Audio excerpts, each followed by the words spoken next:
पाकिस्तान की पहली transgender model रिमन Ali तशद्दुद का निशाना बन गईं। उन्होंने इल्जाम आयद किया है कि अटक से ताल्लुक रखने वाले जहांजेब नामी शख्स ने उन पर तशद्दुद किया है, उनके बाल और आईब्रोज काट डाले हैं और उनके जिस्म पर सिगरेट लगाकर उन्हें अजियतें पहुंचाई हैं। उन्होंने चीफ जस्टिस ऑफ पाकिस्तान और वजीर आजम पाकिस्तान से अपील की है कि उन्हें तहफ़्फ़ुज़ फराहम किया जाए। रिमन अली अपने वीडियो बयान में क्या कहती हैं, सुनिए। अस्सलाम वालेकुम जी, मैं हूं रिमन अली। मैंने कल एक मैसेज ट्रोल किया था अपने सोशल मीडिया अकाउंट्स पर कि मेरे साथ कुछ लोग और मेरी कम्युनिटी के साथ भी ये सब कुछ हो रहा है और बहुत अरसे से हो रहा है, लेकिन शायद आपको एहसास तब होता है जब चीज़ें आपके साथ वो होना शुरू हो जाती हैं। तो जहांजेब खान नाम का एक बंदा है जो बहुत अरसे से मुझे टॉर्चर कर रहा है और मुझे स्टॉक कर रहा है और मेरी ज़िंदगी उसने मुश्किल कर रखी है। उसकी वजह से मैं बहुत सारी जगह चेंज कर चुकी हूँ, बहुत सारी प्लेसेस भाग चुकी हूँ जितना भागना था, पर that all was in when.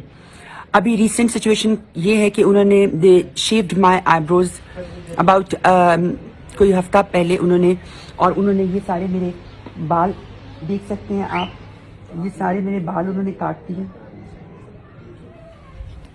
और ये मेरे हाथों पे सिगरेट बुझाए गए हैं और मुझे बहुत सारा मेंटली और फिजिकली टॉर्चर किया गया है।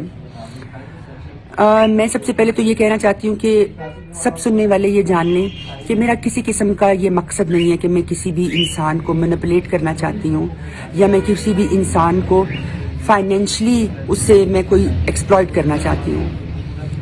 मैं ये सब कुछ सहने के बावजूद भी, ये सब कुछ करने के बावजूद भी मैंने उनको ये कहा कि अब आप लोगों की मैनली ईगो या अब आप लोग जीत गए हैं, आप लोगों ने जो करना था कर लिया है, तो खुदा का वास्ता, अल्लाह का वास्ता है, अब मेरी जान छोड़ दें। बट जब उनको लगा कि ये सब करने के बावजूद भी she is begging and she don't have any support, तो वो और शेर हो गए। तो वो और कहने लगे कि अभी तो हमने तुम्हारे साथ कुछ नहीं किया, अभी देखो हम क्या क्या करते हैं, अदरवाइज जैसे जैसे हम कह रहे हैं और जैसे जैसे हम तुम्हें कहें वैसे वैसे हमारे थ्रू यूज होते रहो और हमारे हाथों, मतलब मैं वो लफ्ज़ यूज नहीं करना चाहती हूँ। तो मेरे बर्दाश्त की हद अब ख़त्म हो चुकी है। मैंने ये वीडियो इसलिए बनाई है कि आप लोग सच देख सकें। मैं सिर्फ एक चीज़ चाहती हूँ कि मुझे जस्टिस मिले और मैं आज़ादी से जी सकूँ।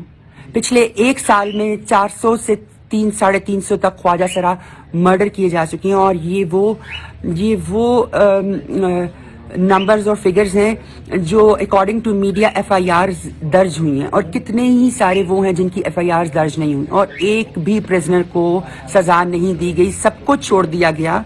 आप 450-300 मर्डरर्स को आज़ाद छोड़ रहे हो कि जाओ तुमने इनको कत्ल किया है, हम तुम्हें फिर भी छोड़ रहे हैं, जाओ और कत्ल करो और शेर बन जाओ। और वो और शेर बन के घूम रहे हैं और सब कुछ कर रहे हैं। जिस आदमी का मैं जिक्र कर रही हूँ वो ऑलरेडी 4 मर्डर केस में इन्वॉल्व है और उस पर इन्वेस्टिगेशन चल रही है। मैं ये इसलिए कर रही हूँ कि अगर मेरी जान को और अगर मेरी ज़ात को आज या इस लम्हे के बाद किसी भी किस्म का कोई नुकसान पहुँचता है तो उसका जिम्मेदार जहांजेब खान होगा अटक से।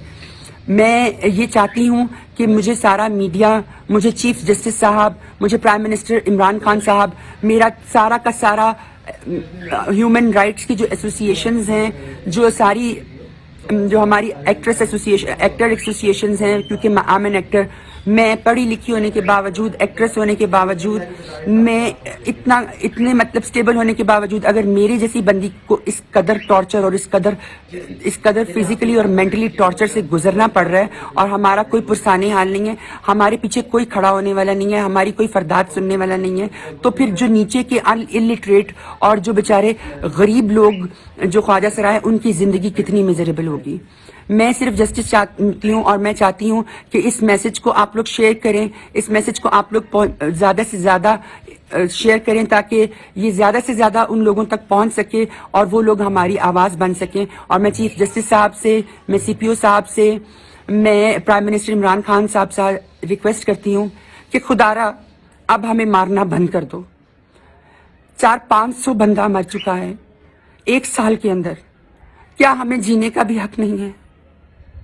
Don't we deserve to live? We just want to live. Let us live. बस हमें जीने दो. जब हम लोग कुछ नहीं होते हैं और शिट होते हैं तो हमारे घर वाले हमें डिसोन करके सड़क पे फेंक देते हैं. और जब हम लोग अपनी मेहनत से और अपनी लगन से अपना नाम बनाते हैं तो इस तरह के पावरफुल और स्नबर्स और इस तरह के मेंटली और फिजिकली टॉर्चर देने वाले साइकोपैथ लोग आपके पीछे पड़ जाते हैं और आपको अपना प्ले टॉय बनाना चाहते हैं. मैं ये सफर नहीं करना चाहती हूँ. मैंने बहुत साल बर्दाश्त किया, चुप किया. मैं चाहती थी कि किसी तरह से ये मसला रिजॉल्व हो जाए. ये सब कुछ होने के बावजूद आज 8 दिन हो गए हैं मैं मीडिया पे नहीं आई. मैं सिर्फ ये सोच रही थी कि अगर उनकी मेनली ईगो सेटिस्फाइड होगी after doing all this with me तो वो पीछे हट जाएंगे. लेकिन वो लोग स्टिल पीछे नहीं हटे हैं और वो लोग और ज्यादा से ज्यादा जोर से प्रेशर डाल रहे हैं.